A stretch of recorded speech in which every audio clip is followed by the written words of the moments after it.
चलिए, स्वागत है आप सभी का। कैसे हैं आप सभी? तो मैं उम्मीद करता हूं कि आप सभी बहुत ही अच्छे होंगे। तो फिजिक्स का पहला चैप्टर हम लोग आज पढ़ने वाले हैं, जो आपका है प्रकाश के परावर्तन और अपवर्तन। ठीक है, तो सबसे पहले हम समझते हैं कि प्रकाश क्या होता है। तो आप सभी को पता होगा कि प्रकाश वह भौतिक कारक होता है जिससे हम किसी भी वस्तु को देखने में मदद मिलता है, या किसी भी वस्तु को हम देखते हैं उसे हम क्या कहते हैं? प्रकाश कहते हैं। और ये अपवर्तन और परावर्तन क्या होता है? जैसे कि आपने कभी दर्पण के सामने गया होगा, तो वहां पे आपने अपना प्रतिबिंब देखा होगा। क्या आपने कभी इस बात पे गौर किया कि कैसे हमारा प्रतिबिंब जो है किसी भी दर्पण में बनता है? या कभी आपने इसके बारे में सोचा होगा कि जो आकाश में तारे टिमटिमाते हैं वो क्यों टिमटिमाते हैं? हमारे आकाश का जो रंग होता है वो नीला ही क्यों होता है, काला क्यों नहीं होता है? इन सभी चीजों के बारे में जो है इस चैप्टर में हम लोग पढ़ने वाले बारी बारी से। तो सबसे पहले हम समझते हैं कि प्रकाश क्या होता है। तो देखिए, यहाँ पे प्रकाश मैंने बताया कि वह भौतिक कारक जिससे हम किसी भी वस्तु को देखते हैं। जैसे कि अभी मैं रात को वीडियो रिकॉर्ड कर रहा हूँ, तो यहाँ पे क्या होगा, बहुत सारी लाइटें जल रही है, तो इसके कारण आप हम मुझे देख पाते हैं, या कैमरा में जो है वो रिकॉर्ड हो पाता है। प्रकाश जो है एक ऐसी भौतिक कार्य होता है जिससे हम क्या कर सकते हैं, जनरली देखते हैं। लेकिन प्रकाश जो ऊर्जा के रूप में भी होता है, जैसे सूर्य का प्रकाश जो है आप ऊर्जा के रूप में भी उनको उपयोग करते हैं। तो ये सभी चीजें जो है प्रकाश से रिलेटेड टर्म है। बाकी हम प्रकाश से कुछ रिलेटेड टर्म को यहाँ पे देखने वाले हैं। यहाँ पे देखिए, सबसे पहले आपको याद रखना है कि कभी आपने देखा होगा कि प्रकाश की किरण आखिर जब हम अपने कमरे में हमें लाइट क्यों जलाना पड़ता है? ठीक है, सूर्य का जो किरण आती है आसमान से वो हमारे रूम तक क्यों नहीं पहुंचती? इसका एक रीजन और है कि वो हमेशा सीधी रेखा में ही गमन करता है, जिसके कारण जो है वो हमारे रूम तक नहीं पहुंच सकता है। तो ये सबसे पहली बात आप सभी को याद रखना है कि सीधी रेखा में गमन करती है। ठीक है, प्रकाश सीधी रेखा में गमन करती है। उसके बाद समझते हैं कि देखिए यहाँ पे क्या होता है। तो ये एक किरण टर्म आता है, तो ये क्या है? ये भी प्रकाश से संबंधित है। प्रकाश के सरल रेखा पथ को, जो प्रकाश का जो सरल रेखा पथ होता है ना, एक स्ट्रेट लाइन होता है ना, उसको हम क्या कहते हैं? किरण कहते हैं। ठीक है, जैसे सूर्य का क्या बोलते हैं आप लोग की सूर्य की किरण जो है वो निकल चुका है, तो ये यहाँ पे क्या होता है, वही किरण है। ठीक है, जो प्रकाश के सरल रेखा पथ को हम लोग बोलते हैं। उसके बाद यहाँ पे एक चीज और बनता है यहाँ पे कि जब प्रकाश, देखो ये एक सिंगल प्रकाश, जब आपने कभी लेजर लाइट का उपयोग किया होगा तो वहां पे क्या होता है, प्रकाश का एक सिंपल सा किरण निकलता है। ठीक है, तो वहां पे क्या होता है, जनरली वो एक किरण होता है। लेकिन जब हम एक कमरा में लाइट जलाते हैं या सूर्य से प्रकाश आता है, तो वो क्या होता है, बहुत सारी किरण एक साथ आता है। उनको हम लोग क्या बोल देते हैं, उनको जनरली नाम दे दिया जाता है किरण पुंज। पुंज का मतलब होता है समूह, मतलब किरणों का समूह, इसे हम किरण पुंज कहते हैं। क्लियर है? तो किसी भी प्रकार का आपको यहाँ तक कोई भी परेशानी नहीं हुआ होगा। उसके बाद आता है किरण पुंज। ठीक है, तो किरण पुंज बहुत ही प्रकार के होता है। कभी आपने सोचा है कि जब हम कैमरा में लाइट ऑन करते हैं तो क्या होता है, प्रकाश विभिन्न दिशाओं में फैल जाता है। ठीक है, कभी ऐसा होता है कि मान लो कि जैसे मोटरसाइकिल का लाइट होता है, तो क्या होता है, वो सीधे जाता है, एक मतलब स्ट्रेट लाइन में जाता है। ठीक है, और कुछ ऐसा होता है कि जो एक ही बिंदु पे आके मिलते रहते हैं। ठीक है, तो ऐसा भी आपने कभी देखा होगा अपने दैनिक जीवन में। ठीक है, तो यहाँ पे देखिए, यहाँ पे उसी प्रकार से यहाँ पे तीन भाग में इसको बांटा गया है। तो पहला आता है यहाँ पे समांतर किरण पुंज, जब प्रकाश की किरण जो है बिल्कुल ही सीधे रेखा में जाती रहती है, ये आपका समांतर किरण पुंज कहलाता है। ठीक है, तो जैसे आप सूरज को भी मान सकते हैं, सूरज में भी क्या है, समांतर किरण पुंज आ रहा होता है। ठीक है, उसके बाद जैसे आप मोटरसाइकिल का लाइट ऐसे या टॉर्च ऑन करते हैं, तो उसमें क्या होता है, बहुत सारे समांतर किरण पुंज आपस में निकलती रहते हैं। तो ये सब दैनिक जीवन का जो एग्जाम्पल आप लोग देख सकते हैं। उसके बाद आता है डाइवर्जेंट। ठीक है, तो डाइवर्जेंट यानी अपसारी किरण पुंज होता है। जब एक ही बिंदु से प्रकाश की किरण निकलता है उसे हम क्या कहते हैं, अपसारी कहते हैं। ऐसा आप मना भी सकते हैं, जनरली होता भी है। जैसे लाइट ही लो, लाइट से क्या होता है, जो आपके घर में अभी बल्ब बढ़ रहा होगा, लाइट जल रही है, उसमें क्या होता है, एक ही बिंदु होता है, लाइट इतनी सी आती है, उससे बहुत सारे कमरे में जो है वो प्रकाश फैल जाता है। उसको हम लोग क्या बोलते हैं, तो अपसारी किरण पुंज बोलेंगे, यानी डाइवर्जेंस रे बोलेंगे। ठीक है, चलिए, या डाइवर्जेंट बीम बोलेंगे। उसके बाद चलिए आता है इसका तीसरा रूप, जिसे हम कहते हैं अभिसारी किरण पुंज, यानी कन्वर्जेंट लेंस, जब प्रकाश की किरणों का समूह जो है एक ही बिंदु पे आके मीट करता है। क्या कभी आपने 3-4 ऐना को एक साथ लेके जब आप धूप में रखिएगा तो होता क्या है, मान लो कि आपने क्या किया, एक ही बिंदु पे जाके 2-3 ऐनक से जो दर्पण परावर्तित होगा उसको एक ही पॉइंट पे आपने मिला दिया, वहां पे क्या हो रहा होता है, वहां पे अभिसारी हुआ होता है। ठीक है, यानी एक ही बिंदु पे जब प्रकाश की किरण आती रहती है उसको हम लोग क्या बोलते हैं, कि अभिसारी किरण पुंज बोलते हैं। ठीक है, तो ये टॉपिक था आपका परावर्तन। ठीक है, प्रकाश के और उससे रिलेटेड टर्म था जो आप सभी को याद रखना है। लेकिन किसी भी विद्यार्थी को अगर नोट करने में का अगर डर है तो वो नोट नहीं करेंगे। ठीक है, किसी को नोट नहीं करना है, क्योंकि आप सभी को जो है इसका पीडीएफ फॉर्मेट आप सभी को दे दिया जाएगा। व्हाट्सएप ग्रुप का लिंक डिस्क्रिप्शन में होगा, वहां से आप लोग जाके ज्वाइन हो जाइएगा। यहाँ पे किसी भी छात्र को नोट बनाने की कतई आवश्यकता नहीं है आप सभी को, ठीक है। चलिए बढ़ते हैं हम अपने अगले टॉपिक के साथ इसी के। तो चलिए अब हम समझते हैं दीप्त वस्तु और अदीप्त वस्तु के बारे में। क्या कभी आपने देखा है कि दुनिया के सारे वस्तुओं से प्रकाश निकलती है या कुछ से ही निकलती है? तो आपने जब अवश्य देखा होगा कि कुछ ही ऐसे वस्तु होते हैं जिनसे प्रकाश निकलती है, कुछ ऐसे वस्तु होती है जिनसे प्रकाश कभी भी नहीं निकलती है। तो उस हिसाब से मैंने यहाँ पे देखिए क्या है कि दीप्त वस्तु। तो दीप्त वस्तु क्या होता है? जिनसे प्रकाश की मात्रा निकलती है उसको हम क्या बोलते हैं? दीप्त वस्तु बोलते हैं। तो यहाँ पे सूर्य हो गया, तारा हो गया, बल्ब हो गया, मोमबत्ती हो गया। तो आपने देखा होगा सूर्य से रोशनी निकलती है, बल्ब से रोशनी निकलती है, ठीक है। उसके बाद तारा से जो है, तारा के पास खुद का रोशनी होता है, ठीक है। उसके बाद बल्ब हो गया, मोमबत्ती हो गया, बहुत सारे एग्जाम्पल आपने दैनिक जीवन में देखा होगा जिनसे होकर प्रकाश की मात्रा निकलते हुए, ठीक है। उनको हम लोग क्या बोलते हैं? तो दीप्त वस्तु बोलते हैं। जनरली आपके एग्जाम की दृष्टिकोण से तो ये उतना इंपॉर्टेंट नहीं है, लेकिन फिर भी आप सभी को पता होना चाहिए, क्या पता आपके बोर्ड एग्जाम में पूछ लिया जाए, ठीक है। उसके बाद यहाँ पे देखिए दूसरा होता है अदीप्त वस्तु, जिनसे होकर प्रकाश नहीं निकलती है। तो आप ही बताओ, क्या दुनिया के सारी वस्तु ऐसी होती है जिनसे प्रकाश की किरण जो है निकलती है? नहीं। जैसे मेरे हाथ में ये मार्कर है, तो बताओ क्या मार्कर से प्रकाश निकलती है? नहीं निकलती है। क्या आप बताओ चांद से प्रकाश निकलती है? हाँ जी निकलती है। नहीं नहीं, ऐसा गलती नहीं करना है। चांद से जो है प्रकाश नहीं निकलती है, चांद के पास अपना प्रकाश नहीं होता है। वो क्या करता है, सूर्य से जो किरण आ रही होती है ना, उनसे उनका प्रकाश जो है जब चंद्रमा पे पड़ती है तो वही हम लोग देख पाते हैं, जिनसे लगता है कि चांद से खुद का प्रकाश निकल रहा होता है, लेकिन वास्तव में ऐसा नहीं है। चांद के पास अपना प्रकाश नहीं होता है, ठीक है। वो सूर्य की रोशनी से चमकती रहती है। तो ये याद रखना है आपके लिए, ये इंपोर्टेंट रोल अदा करेगा आपके एग्जाम के लिए, ठीक है। आपके एग्जाम में पूछा जाएगा ऑब्जेक्टिव में कि निम्नलिखित में से कौन सा वस्तु जो है वो अदीप्त है, ठीक है। तो आप लोग यहाँ पे जो है वो चांद को टिकट मत कर देना, क्योंकि चांद एक अदीप्त वस्तु के श्रेणी में आता है, ठीक है। उसके बाद जितने भी ग्रह हो जाते हैं, उपग्रह हो जाते हैं, मेरा अपना पृथ्वी जो है, इनके पास भी अपना प्रकाश नहीं होता है। तो ये भी आपका अदीप्त वस्तु में काउंटिंग किया जाएगा। बाकी आप लोग दैनिक में बहुत सारे ऐसे चीज देखे होंगे, जैसे मार्कर हो गया, बोर्ड हो गया, उसके बाद जितने भी निर्जीव पदार्थ होते हैं जनरली, ठीक है, जनरली वो सब क्या होते हैं, तो उससे कोई भी प्रकाश की मात्रा नहीं निकलती है। तो ये था आपका दीप्त और अदीप्त, जो आप सभी को पता होनी चाहिए था। चलिए बढ़ते हैं अगले टॉपिक के साथ इसी। तो चलिए अब हम समझते हैं पारदर्शी, अपारदर्शी तथा अपारभासी वस्तु के बारे में। अभी मैंने कुछ देर पहले पढ़ा था कि दीप्त वस्तु क्या होता है और अदीप्त वस्तु क्या होता है। जिनसे होकर प्रकाश की मात्रा निकलती है उसे हम दीप्त वस्तु कहते हैं, जिनसे होकर नहीं निकलते उसे हम अदीप्त वस्तु कहते हैं। लेकिन अब उसी के जैसा है कि ऐसी कौन सी वस्तु होती है जिनसे प्रकाश की किरण आर पार हो जाती है, किनसे नहीं होती है, और किनसे कुछ ही मात्रा में होता है, जैसे आपने दैनिक जीवन में भी देखा होगा।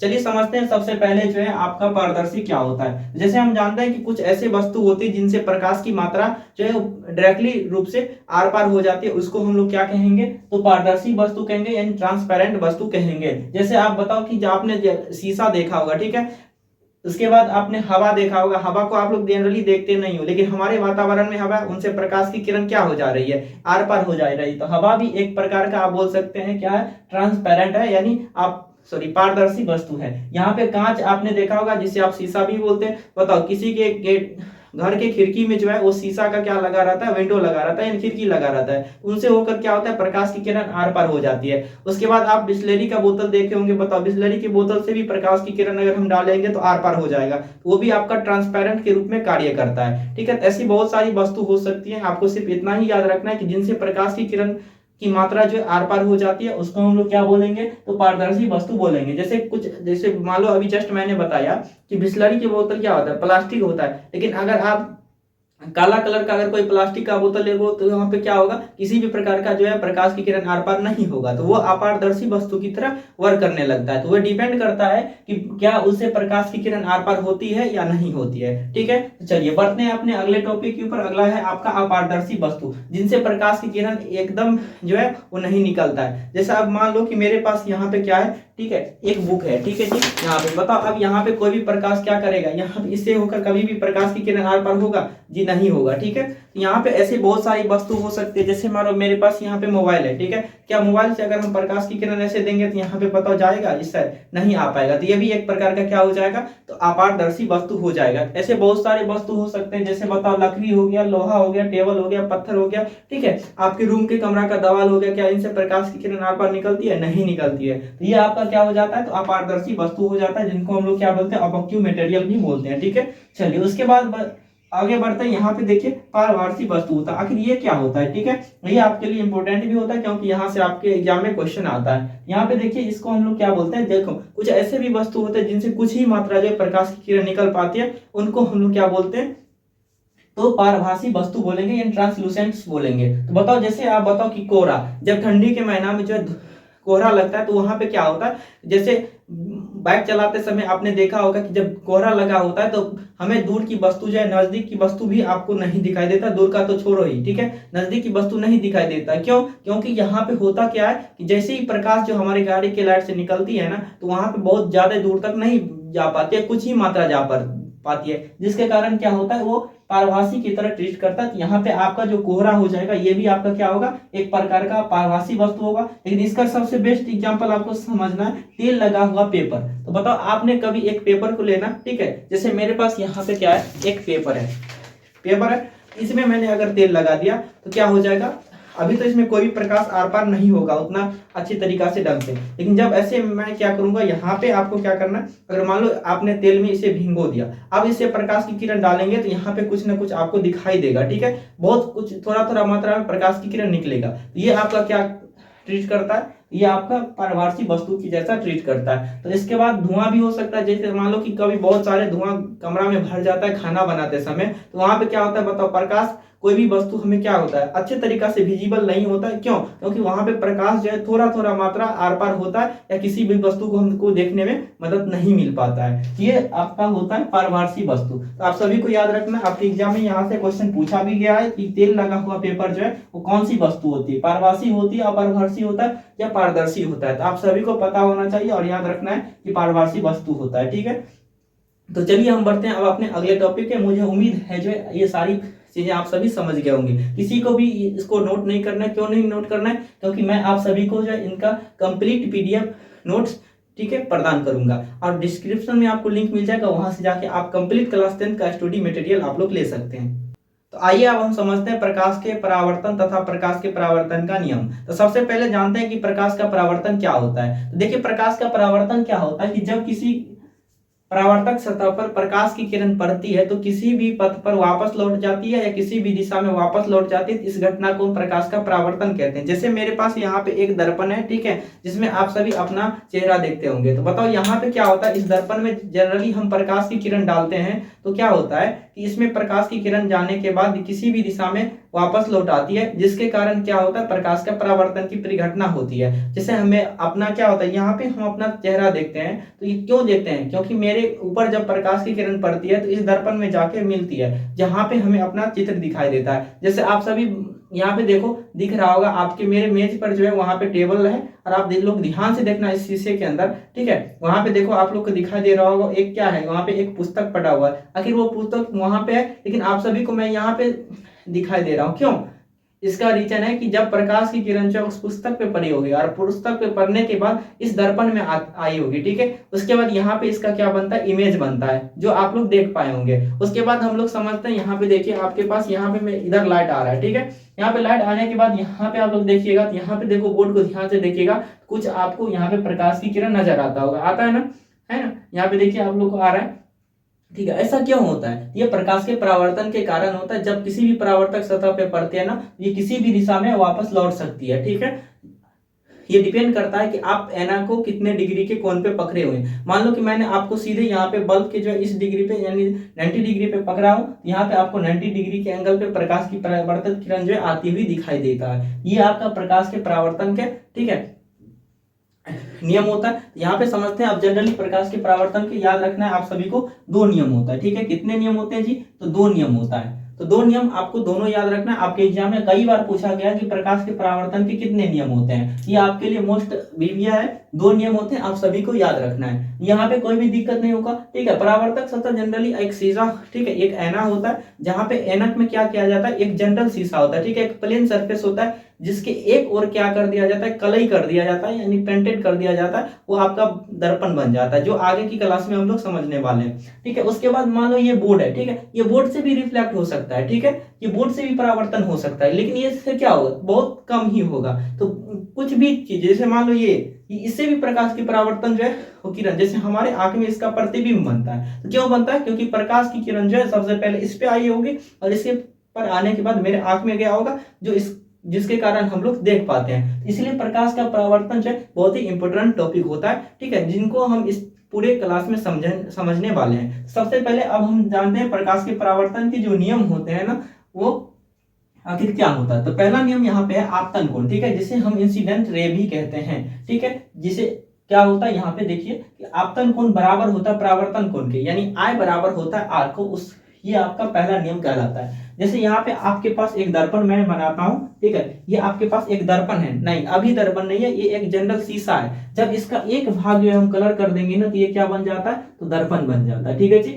चलिए, और अब क्या होता है कि मान लो मैंने कुछ डिग्री के कोण पे, मैंने यहां से बताओ, यहां से, ठीक है, यहाँ पे मैंने एक किरण को यहाँ पे डाला, तो बताओ ये यहाँ से किरण क्या होगा, परावर्तित हो जाएगा, यहाँ पे परावर्तित हो जाएगा, ठीक है, तो परावर्तित हो जाएगा, तो यहाँ पे याद रखिएगा ये पॉइंट ऐसा होता है जहां पे आपतित किरण आ रही होती है, और इसी पॉइंट से जो है परावर्तित किरण ऐसे करके जा रही होती है, ठीक है। यहाँ पे एक बीच में आप लोग लंब डाल सकते हैं, ठीक है, यहाँ पे मान लो मैंने एक लंब डाल दिया, क्यों डाल दिया, क्योंकि यहाँ पे जो है जब दो किरण आपस में मिले तो बीच में आपको कुछ ना कुछ ऐसा रेफरेंस पॉइंट होना चाहिए जिसकी मदद से आप दोनों के बीच का जो है एंगल डिफाइन कर सकते हैं। यहाँ पे बताओ यहाँ पे हो क्या रहा है, तो यहाँ पे आपका इस कोण को, हम आने वाली कोण को हम लोग क्या मान लेते हैं, यहाँ पे I मान लेते हैं, ठीक है, तो यहाँ पे आपको कितना मान लेना है, यहाँ पे R मान लेते हैं, ठीक है। ये होता क्या है, प्रकाश का प्रथम नियम कि I बराबर R होता है। सपोज करिए यहाँ पे I कोण से आपने प्रकाश की किरण दर्पण पे डाला, तो ये R कोण से रिफ्लेक्ट हो जाएगा। मान लो कि आपने यहाँ पे क्या किया, I बराबर मतलब 30 डिग्री के कोण पे डाला, तो यहाँ पे R का भी मान होगा वो 30 डिग्री ही होगा, यानी ये भी 30 डिग्री से ही परावर्तित होगा। ये प्रकाश के परावर्तन की पहली नियम होती है, ठीक है, ये आपको क्लियर होगा। और याद भी रखना, आपके एग्जाम में 2 नंबर में पूछा जा सकता है कि बताओ प्रकाश के परावर्तन के कितने नियम होते हैं, और साथ में इसे लिखें। तो आपको ये सारी चीजें लिखना है, और यहाँ पे आपको नोट नहीं करना, आपको समझते चलना है, क्योंकि सभी का PDF नोट आपके, ठीक है, व्हाट्सएप ग्रुप में मिल जाएगा, जो डिस्क्रिप्शन में लिखा है, या टेलीग्राम लोग आप लोग ज्वाइन कर लीजिए, या व्हाट्सएप चैनल ज्वाइन करके जरूर रखिएगा, और इस बैच में आप लोग को इनरोल हो जाना है। यहाँ पे देखिए दूसरा नियम क्या कहता है, तो आपतित, परावर्तित किरण और अभिलंब दर्पण के एक ही बिंदु पर होते हैं। इसका क्या कहने का मतलब हो, बताओ यहाँ पे मेरे पास एक दर्पण था, मैंने यहाँ पे एक पॉइंट बनाया, ठीक है, मान लो पॉइंट का नाम हम P देते हैं, ठीक है, P देते हैं, तो यहाँ पे आने वाली किरण क्या होता है, आपका I होता है, जाने वाली किरण आपका क्या होता है, R होता है। तो बताओ ये भी किरण जो है I इंसिडेंट रे यानी आपतित किरण यहाँ पे इस पॉइंट पे आकर मिला है, और इसी पॉइंट से होकर क्या हुआ, परावर्तित भी हुआ, यानी R किरण भी यहीं पे मिल रहा है और I किरण भी यहीं पे मिल रहा है। और यहाँ पे जो आपका नॉर्मल है, जिसको हम NC डिनोट करते हैं जनरली, ये भी आपका एक ही बिंदु पे मिल रहा है। तो दर्पण के एक ही बिंदु पर तीनों चीजें मिल रहा है, उसको हम लोग क्या कहते हैं, उसको हम लोग परावर्तन के दूसरा नियम कहते हैं। तो क्लियरली आप सभी को क्लियर हो गया होगा सारी चीजें।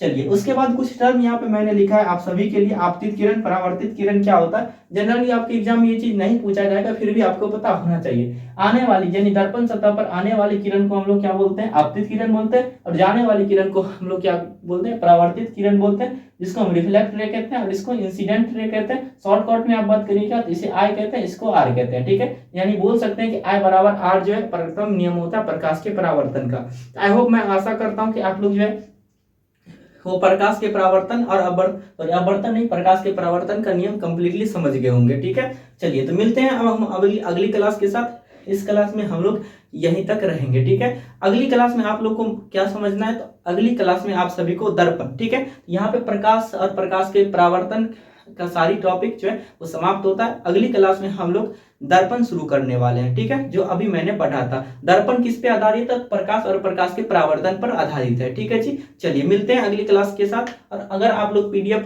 नोट या फिर कंप्लीट क्लास 10 का स्टडी मटेरियल, ठीक है, नहीं लिए हैं या फिर लेना चाहते हैं, और आप बैच में जो है वो इनरोल होना चाहते हैं, जो आपका बिल्कुल फ्री ऑफ कॉस्ट है आप सभी को, जैसे मैंने बताया था, तो आप लोग डिस्क्रिप्शन में आपका टेलीग्राम का लिंक होगा, ठीक है, और आप सभी को व्हाट्सएप ग्रुप का लिंक मिल जाएगा, व्हाट्सएप चैनल का लिंक मिल जाएगा, जहाँ पे आपको डेली क्लास का इंफॉर्मेशन दिया जाएगा, और जितने भी पेड बैच का जो नोट है आप सभी को व्हाट्सएप पेड ग्रुप में आपको दिया जाएगा, जो डिस्क्रिप्शन में लिंक है। और जहां तक वो आप सभी इस क्लास को अगर आप सभी को अच्छा लगा हो तो आप लोग शेयर करिएगा उन सभी छात्रों के पास जो क्लास 10th मैट्रिक परीक्षा 2026 की तैयारी करना चाहते हैं। ठीक है जी, चलिए।